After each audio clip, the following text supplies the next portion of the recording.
पुरानी सभ्यता के माने जाते हैं। इस मंदिर के वर्तमान स्वरूप को तो गुरु वल्लभाचार्य जी ने स्थापित किया है, लेकिन Prime Minister Modi is in Gujarat. At this point, he's offering prayers at a temple in Dwarka. Remember, he's also going to be inaugurating the Sudarshan Setu as well, which is going to be India's longest cable-stayed bridge, which will be connecting the Okha mainland and the Beyt Dwarka island. Now, at this point, he's in fact offering prayers at a temple in Dwarka.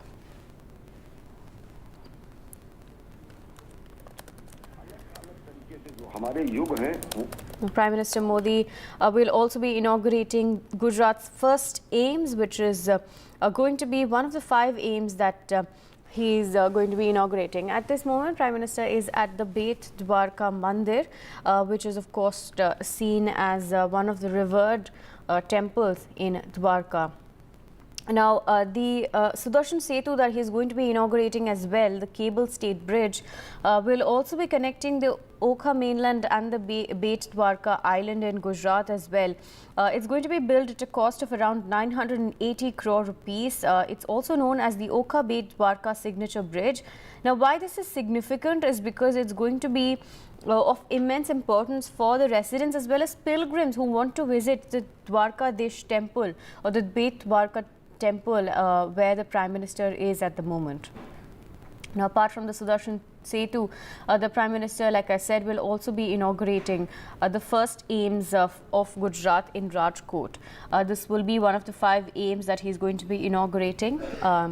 Pan-India, the Prime Minister will also inaugurate and lay foundation stone of projects worth 48,000 crore rupees in Dwarka. Now, Prime Minister is performing puja at the Beyt Dwarka temple. Post this, he is going to be inaugurating the Sudarshan Setu as well. Like I said, it is India's longest cable-stayed bridge, which is going to be connecting the Okha mainland and the Beyt Dwarka island in Dwarka. Now, of course, the Prime Minister is offering prayers at the Beyt Dwarka temple, or known as the Dwarkadish temple. Now, the Sudarshan Setu will also feature a footpath which will be adorned with verses of the Bhagavad Gita, which is another interesting detail when it comes to promoting the culture and especially the pilgrimage of that particular site in Dwarka. The images of Bhagwan Krishna is also going to be immersed on both sides of the paneling of the footpath, is what we're learning. It's also going to have solar panels which are installed on the upper portions of the footpath, which will generate about 1 megawatt of electricity. And remember, this bridge will make it easy for pilgrims as well as residents to travel to visit the Dwarkadish temple, as well as reduce the time that it takes for them to travel there as well. That is the temple where the Prime Minister is at the moment. And before this bridge's construction, in fact, the devotees had to rely on boat transport to reach Beyt Dwarka. Remember, Beyt Dwarka is an island off the coast of Gujarat.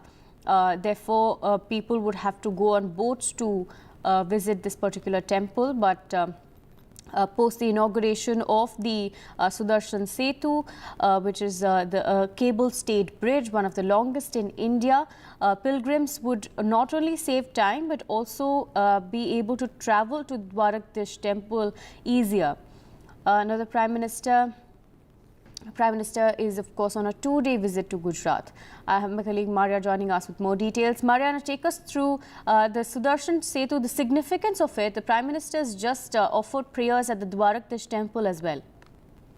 Yes, so the Prime Minister will be inaugurating almost 5 AIIMS today, besides several, projects. And the Setu bridge in Dwarka and Gujarat, this is Gujarat's first AIIMS also in Rajkot will be inaugurated. The significance is that it's a 4-lane cable bridge, and it is between Okha and Beyt in Dwarka, and this 4-lane cable-stayed bridge is around 2.32 kilometers long and was built at a cost of around 980 crore. The Prime Minister has begun his day by offering prayers, and thereafter he'll be heading for addressing a gathering as well. I think these infrastructure projects have been the biggest takeaway of Prime Minister Modi's tenure of 10 years, where he has been showcasing that how there has been the larger push for infrastructure in terms of connectivity, in terms of ensuring that four-laning happens. What makes this unique is also it's one of a signature bridge, certainly. It has solar panels which have been installed on the upper portions of the footpath, and it will be generating a megawatt of electricity. 1 megawatt of electricity is what we are being told. So while we look at those visuals, we are also looking at Prime Minister offering prayers. The first set of visuals have come in of the length and the width of the Okha Beyt Dwarka footbridge, which will be inaugurated by the Prime Minister in some time from now.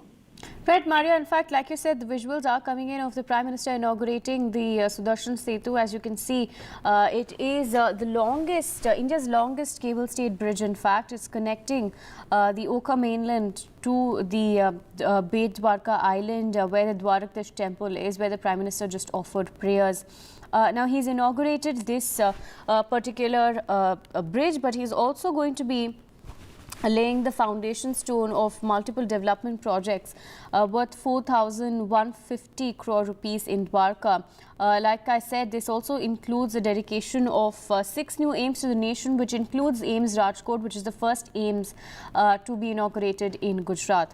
The Prime Minister will also be dedicating a pipeline project at Vadinar involving the replacement of existing offshore lines as well, abandoning the existing pipeline end manifold and relocating the entire system as well. Now remember, these pipelines are the interconnecting loop line near the location in Dwarka, and the Prime Minister we're learning will also be dedicating the Rajkot Okha, Rajkot Jetalsar Somnath and Jetalsar Vansjalia rail electrification projects as well. Now, not just this bridge, but there's also connectivity infrastructure boost with these 3 rail electrification projects that are going to be launched connecting Rajkot as well. Now, the Prime Minister is also going to be launching roadway projects which will connect the Doraji, Jamkandorna and Kalavad section of the NH 927D.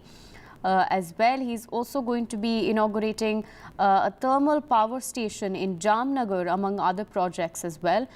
This is a regional science center also that's going to be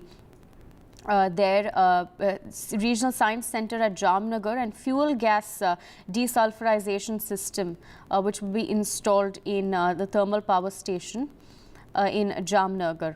Now, the Prime Minister, remember, is going to be laying the foundation stone of more than 200 healthcare infrastructure projects across the nation. One of them is, of course, the AIIMS that's going to be inaugurated in Gujarat, the first AIIMS that's going to be inaugurated in Gujarat. And of course, this is one of the 5 AIIMS that the Prime Minister is going to be inaugurating. I have my colleague Maria still with us. Maria, take us through the Prime Minister's push for infrastructure in Gujarat. We're seeing not just this bridge, but several other connectivity projects as well. Yes, and this is the home state of Prime Minister Modi.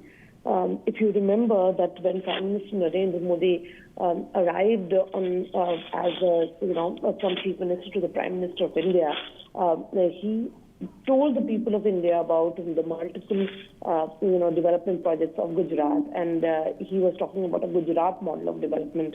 And in the last 10 years, while Prime Minister has traversed and laid foundation stones and inaugurated multiple projects all over India, connecting back of beyond of India to the mainland India, his focus on Gujarat, his home state, remains. This is a 2-day visit, as you pointed out rightly, because the signature bridge and others make it even more special because it will be India's longest cable-stayed bridge, and it has been built at a cost of around 980 crores. But I think the focus here is that yes, the 6-laning would have been done of multiple highways in Gujarat, The travel time between various cities has been reduced significantly in the last couple of decades.